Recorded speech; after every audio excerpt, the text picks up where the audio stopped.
आता आपल्या शहरात Khambalkar super speciality hospital Sawantpur वसाहत आपल्या सेवेसाठी 24 तास तत्पर।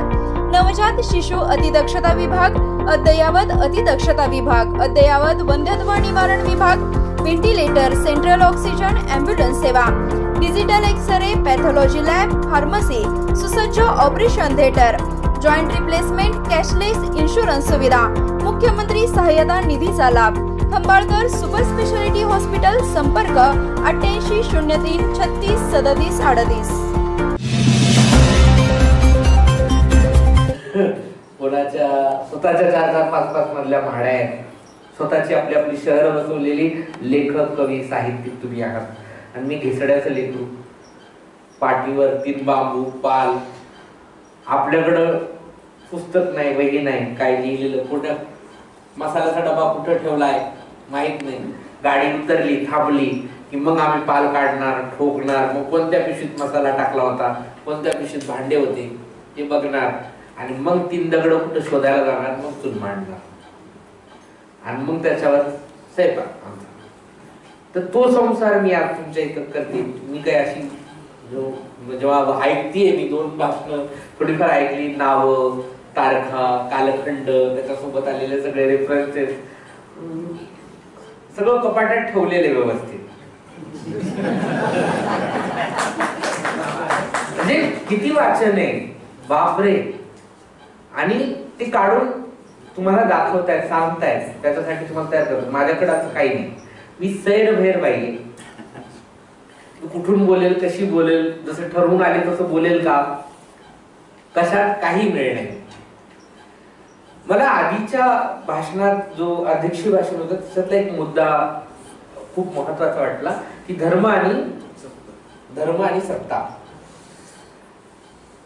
मुळात मला त्याच्या पलीकडे जावंच वाटतं।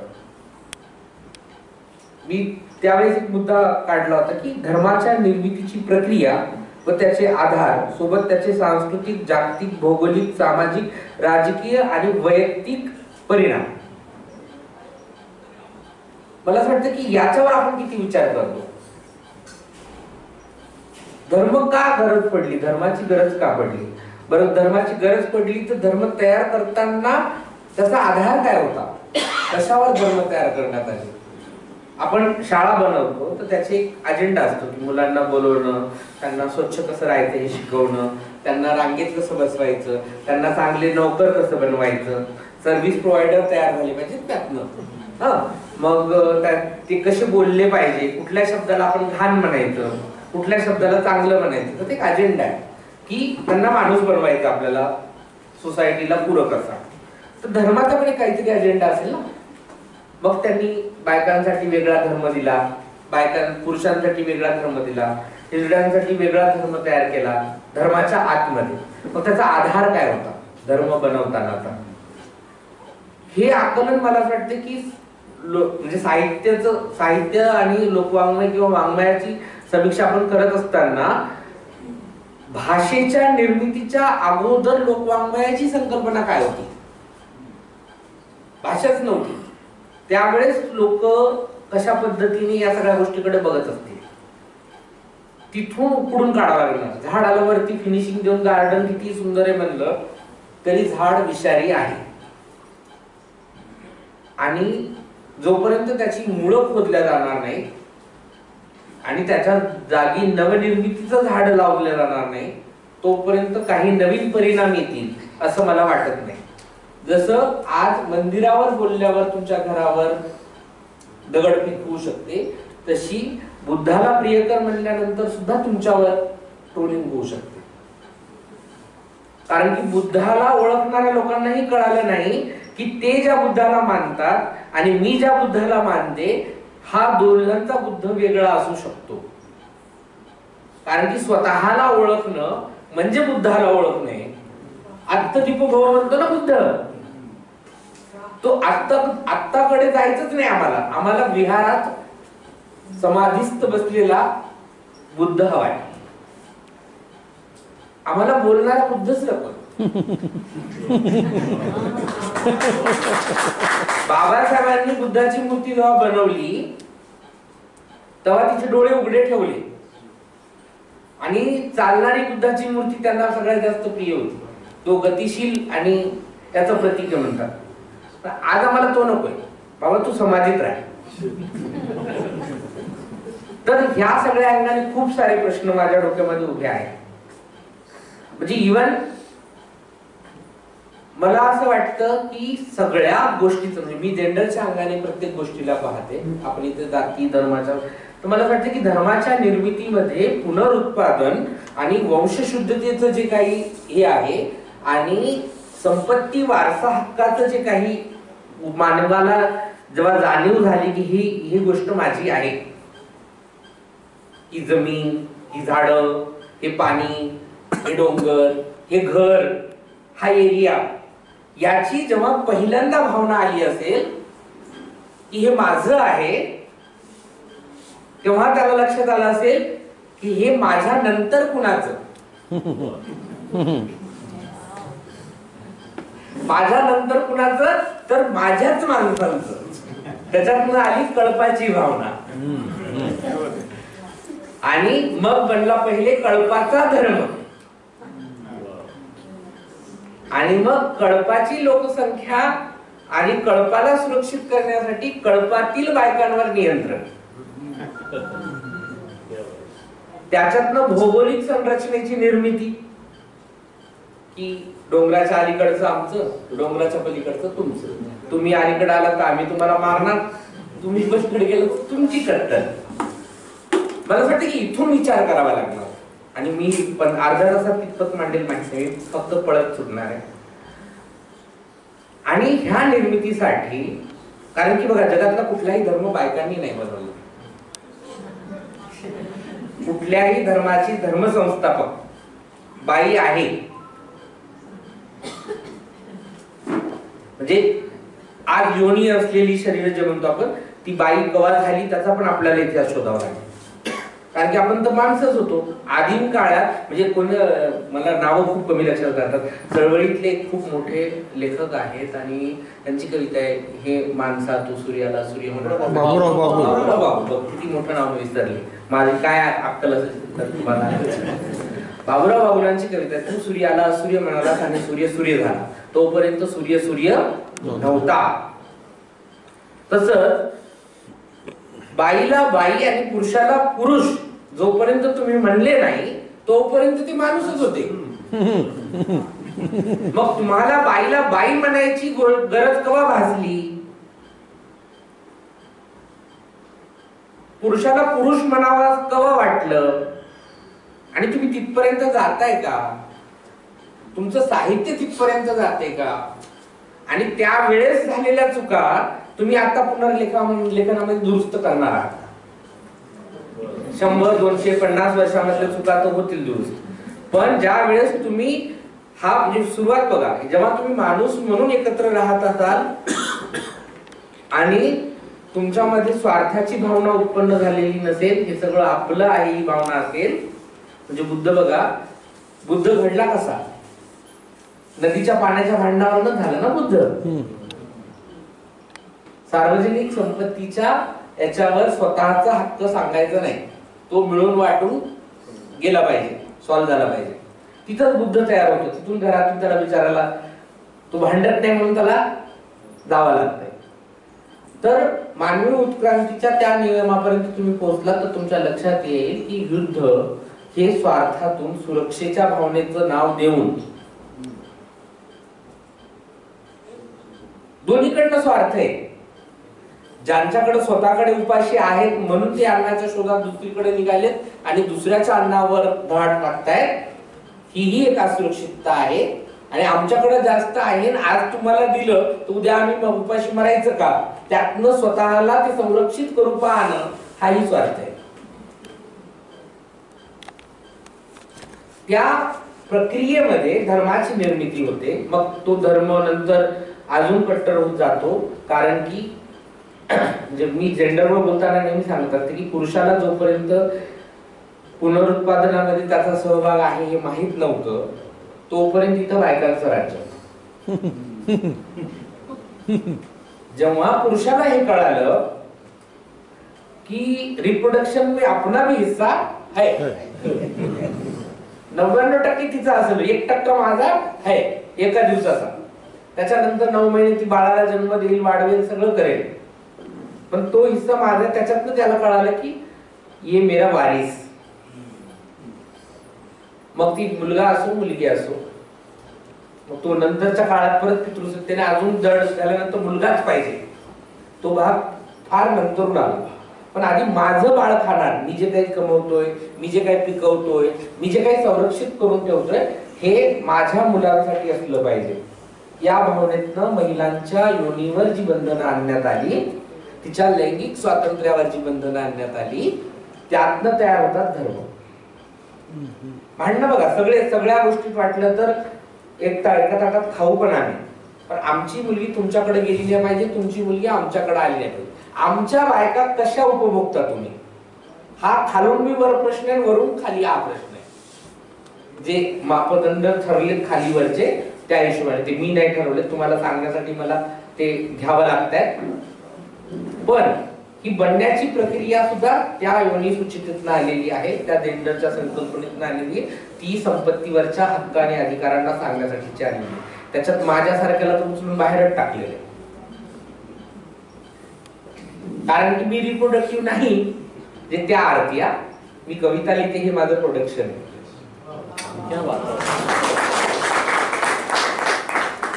पण तरी तुमच्या लेखी रक्तशुद्धीचा वारसा पुढे नेण्याच्या काबिल नाही मी. माझा जो चेला आहे, मी तिला सुनबाई म्हणते, ती आदिवासी, मी खिचडी, आणि मी मेले की माझी वारसदार ती होणार. माझी गुरु एक ब्राह्मण आहे, एक मुसलमान आहे. त्यांचं काही झालं तर मी त्यांची वारसदार, किंवा माझं काही झालं तर त्या माझ्या प्रॉपर्टीवर हक्क सांगणार. रक्ताच्या पुढे जाऊन जी नाती तयार झाली ती आमच्याकडे आहे, आणि असा समाज तुम्हाला नको. कारण मग तुम्ही कमवलेलं कोणाला जाणार ना, तुम्ही कमवलं जाणार कोणाकडं? तुमच्या शेजाऱ्याकडं झाडाची फांदी गेली तरी वळवतो आपण. नाही पडली पाहिजे, फुलं सुद्धा त्याच्या अंगात नाही पडली पाहिजे, आपल्या अंगात. आणि मग याच्यामध्ये आता मी ट्रान्सजेंडर साहित्य आणि त्या संदर्भाने जेव्हा मी पाहते, याच्यामध्ये धार्मिक एक तुम्हाला कॉलम करावं लागेल, याच्यामध्ये तुम्हाला सामाजिक कॉलम करावं लागेल, याच्यामध्ये राजकीय कॉलम करावं लागेल, आणि मग वैयक्तिक. म्हणजे जसं तुम्ही प्रेमावर कविता लिहिता, तसा मराठी लोकवाङ्मयातील किती कवींनी तृतीय पंथाच्या प्रेमावर कविता लिहिलेल्या. तुम्हाला प्रियसीच्या चेहऱ्यामध्ये नेहमी चंद्र दिसतो, माझी खुरचटलेली थोडीशी हलकी बोचणारी दाढी कोणीतरी कवितेत लिहून काढली. माझ्या प्रियकराला मी हवीशीच आहे ना. ह्या सगळ्या अँगलनी मला असं वाटतं की मी आज थोडं बोलणार. तर पहिले धार्मिक, तर मी घिसडी घरात जन्मजात हिंदू कल्चरचं वातावरण होतं, म्हणून मी त्यातली उदाहरणं घेतली. मी पुराणची पूर्णतः अभ्यास जर असते तर बहुतेक मी त्यातले दाखले घेतले असते. मी बायबल पूर्ण वाचलं असतं, त्याच्यावर रिसर्च केला असतं, तर बहुतेक मी त्यातनं बोलले असते. पण मला तेवढं जमलंही नाही, आणि नंतर खूप चांगली संगत मिळाली म्हणून मी थोडीशी लांबही राहिली या सगळ्यांना. तर श्रीखंडी ही अंबालिका काय त्यांचा अवतार मानली जाते, आणि ती तृतीयपंथी आहे. तृतीयपंथी नाही, ती पूर्ण पुरुष नाही, किन्नर आहे असा उल्लेख आहे. आणि मग किन्नर ती युद्धात पण आहे, तिच्याकडे स्वतःचं साम्राज्य पण आहे, ती शस्त्र पण चालू शकते, तेव्हा ती युद्धात आहे ना. ती शस्त्र चालवू शकत नसती तर ती युद्धात असती का? पण त्यानंतर महाभारत लिहिल्यानंतर एवढे साहित्यिक झाले, पण कुणालाही महाभारत लिहिणाऱ्याला प्रश्न विचारा वाटला नाही की जर शिखंडी स्वतः शस्त्र चालवू शकत होती तर अर्जुनाला का बाण चालवायला लावला, किंवा अर्जुनाने तिच्या खांद्यावर ठेवून बाण का चालवला? भीष्म पितामह तिच्यावर वार करणार नव्हते, आणि तिचा प्रण पण होता की मी तुझ्या मृत्यूचं कारण ठरेल. मग तिनं का केलं नाही ते? तिनं जर भीष्म पितामहाला मारलं असतं तर आज महाभारताची नायिका कोण असती? शिखंडी असती. बरं, तुम्हाला अर्जुन पूर्ण पुरुष म्हणून मान्य आहे, आवडतो तो सगळ्यांना, पण अर्जुन ब्रह्मणाला नव्हता का? मग ब्रह्मणालेचं नायकत्व कुठल्या त्याच्यामध्ये का लिहिलं जात नाही? किंवा एखाद्याला ब्रह्मणाला म्हणून का पुकारला जात नाही? अर्जुन पुरस्कार आहे आपल्याकडे, पण एखाद्या भरतनाट्यम मध्ये चांगलं काम करणाऱ्या, ज्याला तुम्ही पुरुष म्हणता, त्याला ब्रह्मणाला पुरस्कार का दिला जात नाही? अहिरावण ज्यानं त्याच महाभारताच्या लढाईला सक्सेस करण्यासाठी स्वतःची आहुती दिली आणि त्याच्यासोबत मोहिनीने लग्न केले. मोहिनी कोण होती?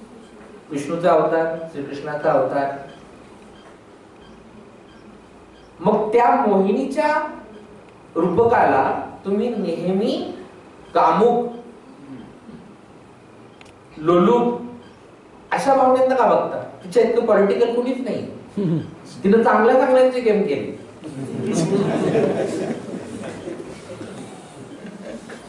त्या अँगलनी तिची मांडणी का होत नाही?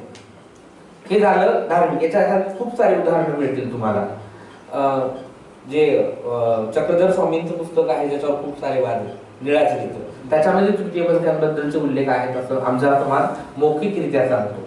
आता मौखिक साहित्याला तुम्ही कितपत व्हॅल्यू देता तोही एक मोठा भाग आहे, कारण की मौखिक साहित्यात रामायणाचे खूप सारे अँगल्स आमच्यापर्यंत आलेले आहेत. वेगवेगळे लोक वेगवेगळं कोणीतरी काहीतरी सांगतं. माझा आज वेगळंच रामायण सांगायचं, आम्हाला उलट पालटच काही पण सांगायचं. तो म्हणायचा मंडोदरी म्हणजे मेंढकी,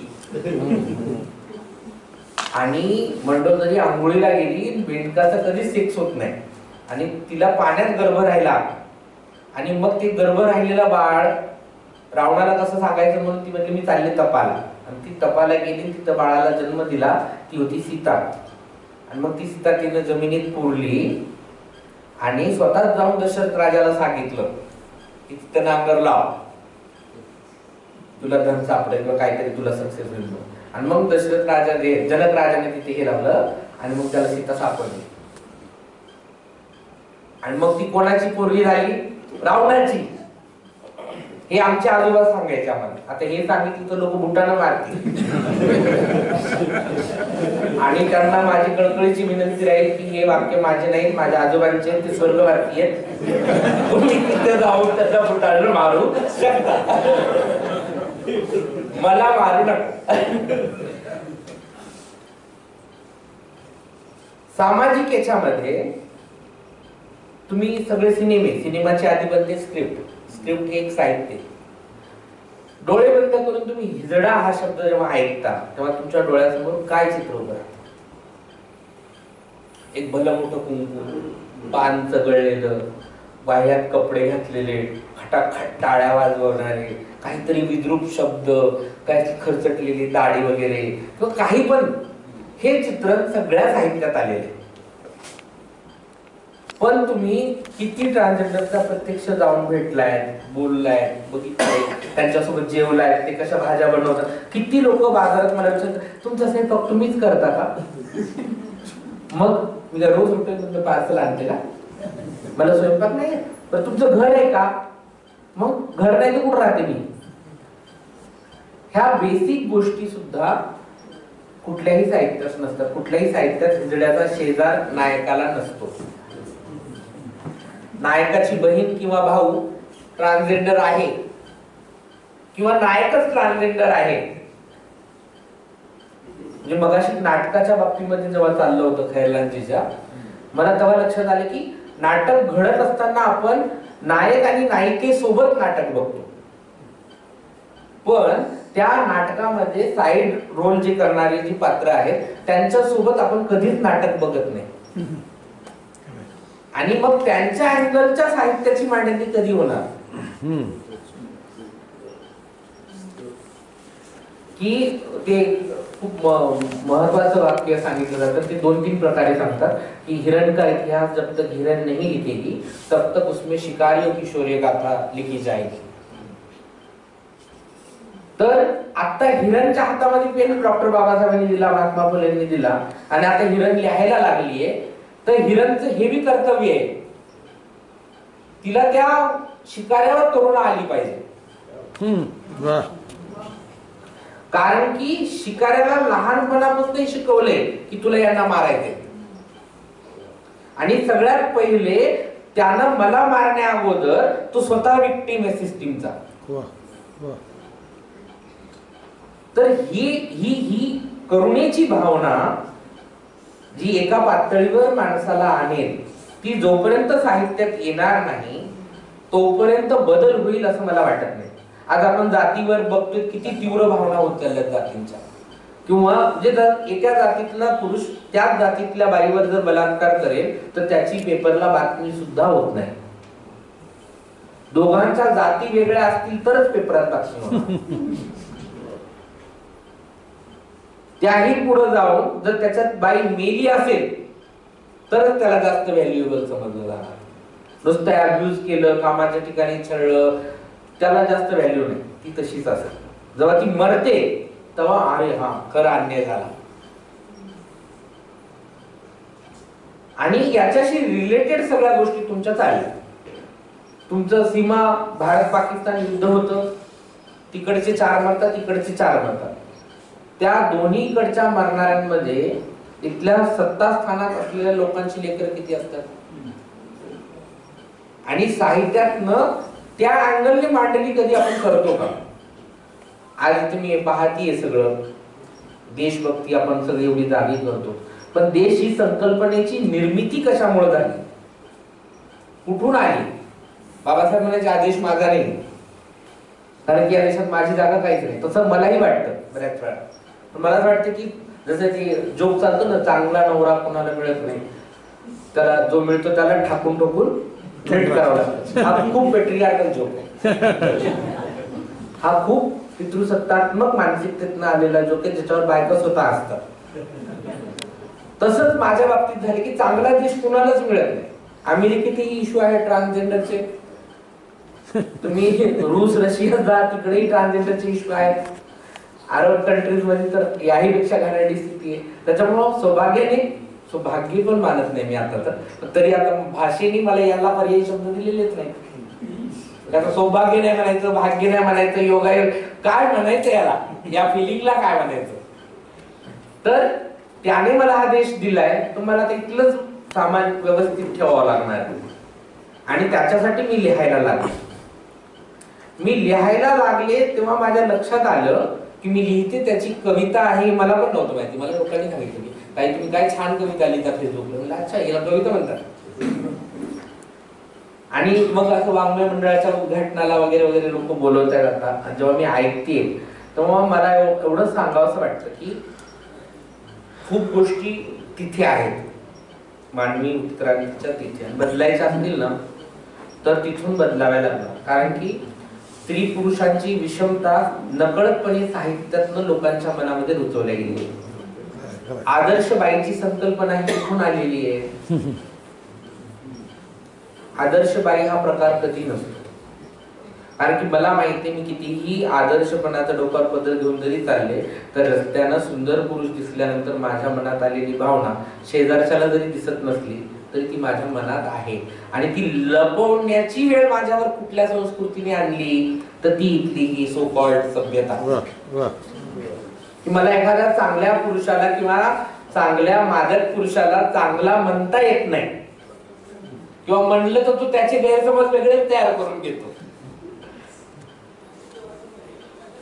तुमच्या अभिव्यक्ती स्वातंत्र्यावर मर्यादा, तुमच्या लैंगिक स्वातंत्र्यावर मर्यादा, तुमच्या संपत्तीच्या अधिकारावर मर्यादा. म्हणजे याचं पुराण काळातलं म्हणलं तर बघा, आता पहिले अंजनी सुत म्हणायचे हनुमानाला, आता केसरी केला म्हणतात गाण्यांमधनं. आणि ते गाणं खूप प्रचंड व्हायरल, मी इन्स्टाचे रील्स भरपूर बघते. आता लोकांना तो फेमिनाईन करुणीने बघणारा राम नको. 6 पॅक, कट्स, मसल्स, जिम मध्ये जाऊन तयार झालेला राम पाहिजे. माझ्या लहानपणी मारवाड्याच्या दुकानात लावलेला रामाचा फोटो मला प्रचंड आवडायचा, कारण की त्याच्यात राम, सीता आणि लक्ष्मणाचे चेहरे सारखेच होते, फक्त त्यांची हाईट कमी जास्त होती. आणि ते एवढे ममत्वाने पाहायचे लोकांकडे की त्यांच्याकडे बघत बसावं असं, ती भक्ती जागी व्हायची त्या फोटोतनं. आता संवेदनशील माणसाला त्या फोटोंकडे बघितल्यानंतर भीती वाटायला सुरुवात झालेली. भगव्याच्या शेड्स आल्या. वारकरी संप्रदायाचा भगवा झेंडा ज्याला पाहिल्यानंतर गळे छाती लावावं वाटतं, बुद्धाच्या भगव्याला बघितल्यानंतर ज्याला मिठी मारावीशी वाटते, तो कोणता रेडियम भगवा जो बघितला की असं वाटतं की डेंजर झोन, लालच्या जागी भगवा लावलाय की काय. हे खूप भयंकर आहे. आणि तुम्ही वंशवारसाला मानता म्हणून तुम्हाला ही गोष्ट सांगते की मी वंशाने माझी कुठलीही पोरं निपजणार नाही या सगळ्या घाणेरड्या समाजात. तुम्ही निपजणार आहात. तुमच्या पोरांना जर हे समाज द्यायचा असेल तर खुशाल द्या. पण मी ज्यांना पोरं मानते किंवा पोरांच्या दृष्टीने पाहते त्यांच्यासाठी मला हा समाज नकोय, म्हणून मी बडबड करते. आणि शिक्षक, लेखक, साहित्यिक यांची सगळ्यात जास्त जबाबदारी ती आहे. म्हणजे मानियेले नाही बहुमता, तुकारामांचा अभंग आहे. तुम्ही तिथे आहात का चेक करून बघा. मला माझ्या कॉलेजचा चांगल्या कवितेचा पुरस्कार मिळावा, महाराष्ट्र शास्त्राचा काहीतरी पुरस्कार मिळावा, मग तुम्ही भाट आहात. आणि ती भाटांचा पण एक इतिहास आहे आपल्याकडे. आपण जो इतिहास फॉलो करतो तो मोस्ट ऑफ भाटांचाच आहे. कारण की औरंगजेबाला आपल्या इथली जनता मरणाच्या शिव्या घालते, आणि औरंगजेबाचा इतिहास ज्याने लिहिला आहे त्याच्यामध्ये खूप छान छान छान छान लिहिलं. आणि या इतिहासांमधल्या व्यक्तीच्या दैवीकरणातून त्यांना माणूसपणाकडे कसं आणता येईल हे पण बघावं लागणार.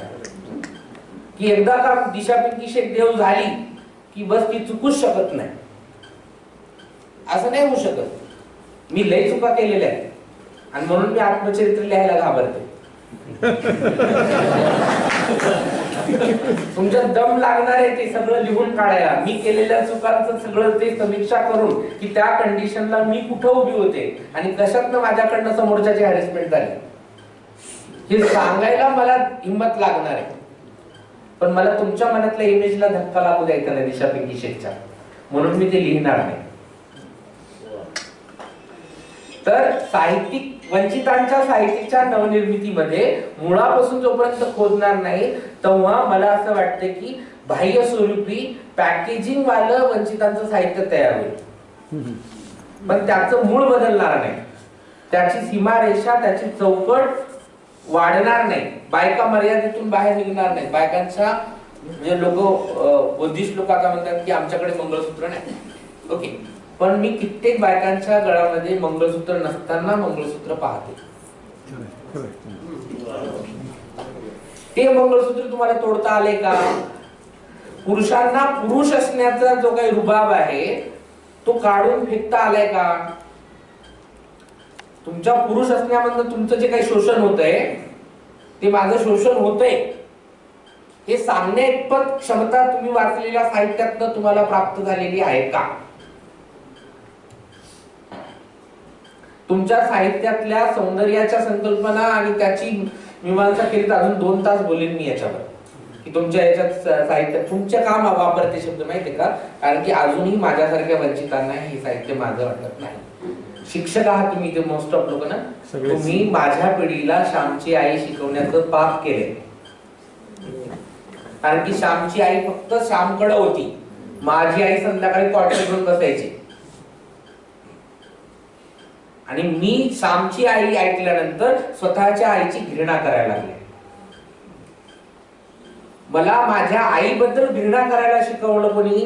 इथल्या प्रस्थापित साहित्य. कारण की त्यांना माझी आई आईच वाटत नव्हती. मग माझ्या आईला मी आई म्हणून बघण्यासाठी मला खूप हे करावं लागलं. कारण ती दिवसभर घन फिरवायची, तिच्याकडे रात्री सगळं अंग दुखत असताना झोपेसाठी झोपेची गोळी नव्हती. बाप बी दारू प्यायचा, आजा बी दारू प्यायचा, आजी बी दारू प्यायची, तिच्याकडे दारू पिण्याशिवाय पर्याय नव्हता. मूल्य कोणते मूल्य? भूक लागल्यानंतर चलता चलता वावरातनं 2 कांदे उपसले म्हणून गाण फटूस तर फटके मिळायचे, म्हणून ते चोरूनच उपटावा लागायचा कांदा. कोरडी भाकर कशी खाणार? पण ती तुमच्या दृष्टीने चोरी आहे ना. तू चोरी केलीस, वापस करून ये.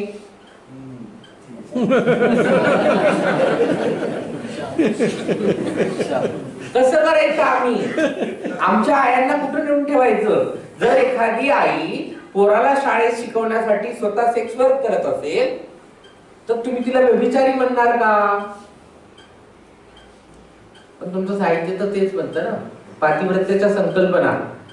चांगल्या बायका कशा आहेत? सिरियल मध्ये, तुमच्या पिक्चर मध्ये, तुमच्या साहित्यामध्ये, जिने आयुष्यभर कष्ट केले, नवऱ्याचा मार खाल्ला पण माहेरी गेली नाही, शेजारच्यांना कधी सांगितलं नाही, रडत पुढत संसार केला, ती बाई चांगली. जिनं बापाला धरून 2 फटके वाजविले आणि घराच्या बाहेर काढलं किंवा पोलीस स्टेशनात नेलं, केस टाकली. संविधानिक आपण संविधान मानतो ना, पण संविधानानुसार जर एखादी बाई वागली तर ती बाई चालू आहे बरं का, ती कोर्टात केस, ती तिच्या नादाला लागायचं. काय इमेज तयार करते आपलं साहित्य किंवा कशा पद्धतीने कुठून जातो हे सगळं आपल्या शिक्षणात नाण्या. आज आपण ज्या व्यवस्थेबद्दल भांडतोय ना, ती व्यवस्था आणण्यास कारणीभूत पण आपण आहोत. जेव्हा शैक्षणिक क्षेत्रामध्ये धर्माला इंटरफेअर करायला सुरुवात केली जात होती, स्वातंत्र्योत्तर काळामध्ये तुम्हाला सुदामाचे पोहे शिकवले जात होते मैत्रीच्या नावाखाली, आणि कृष्ण तुम्हाला ताटात वाढला चालला होता. आदर्शाच्या नावाखाली राम आणला चालला होता तुमच्या शिक्षणामध्ये. तुमचा धर्म पूर्णतः इन्स्टॉल केला चालला होता तुमच्या शैक्षणिक वातावरणामध्ये, आणि पोरांना सरस्वतीची पूजा करायला लावत होता तुम्ही सोमवारी वर्गात, आणि माझ्यासारखी घिसड्याची पोरग कनेरीची फुलं तोडून हार लावून त्या देवीची पूजा करीत होते. ती स्पेस कोणी तयार केली? आणि मग आज धर्माच्या अतिव रूपामध्ये कोणतं तरी हे की अजगराला पाळतो आणि मग तो अजगर खूप मोठा झाल्यावर ओरडायचं हे दुश्मन दुश्मन दुश्मन. त्याला पाळलं कुणी? त्याला मोठं कुणी केलं? ते आपल्याच साहित्याने केलं नाही का? आपणच त्याला खतपाणी घातलं. शिक्षणामध्ये ते विषय आपण खूप चवीने हे केले, शिकवले. तुकोबारायांची समीक्षा मुलांना आपण कधी वर्गामध्ये शिकवल्या ज्या पद्धतीने शिकवायला पाहिजे आपणही घाबरतो, किंवा शिक्षण आपल्या हातातच राहिलं नाही ना. आपल्या ट्रस्टीनी पार्टी बदलली की आपली शिकवायची पद्धत बदलावी लागते.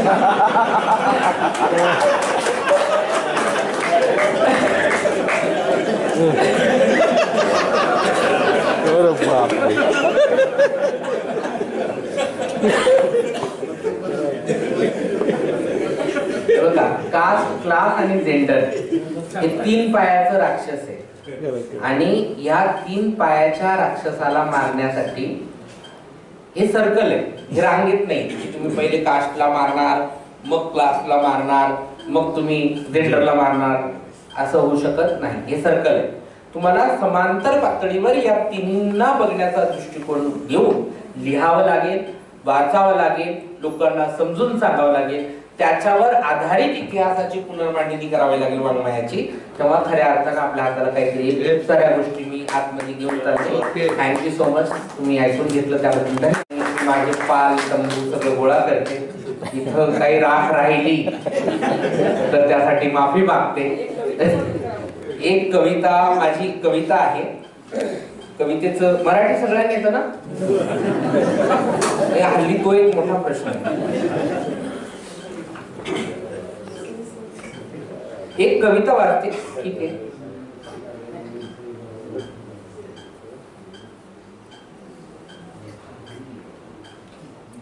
मला असं वाटतं की शिव्यांसारखं अभिव्यक्ती कशातनं होत नाही, नाही का? माझी एक कविता आहे, त्याच्यात भरघोस शिव्या आहे.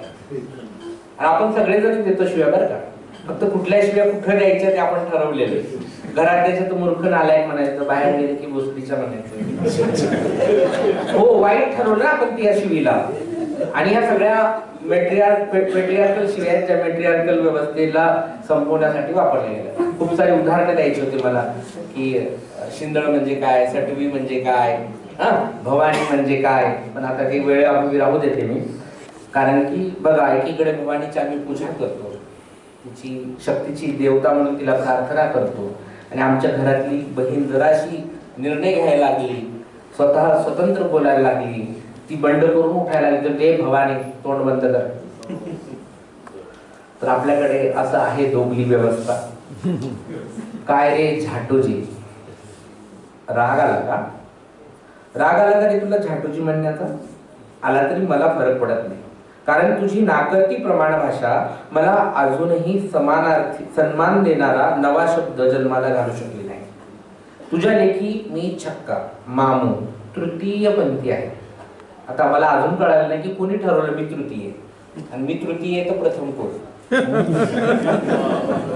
तुझ्या लेखी मी छक्का, मामू, तृतीय पंथी आहे, मग मी तुला सन्मान द्यावा अशी आशा तू का बाळगतोस? म्हणून तू माझ्यासाठी झाटोजी आहेस. मला अजून तरी याचा खालचा शब्द सापडलेला नाही.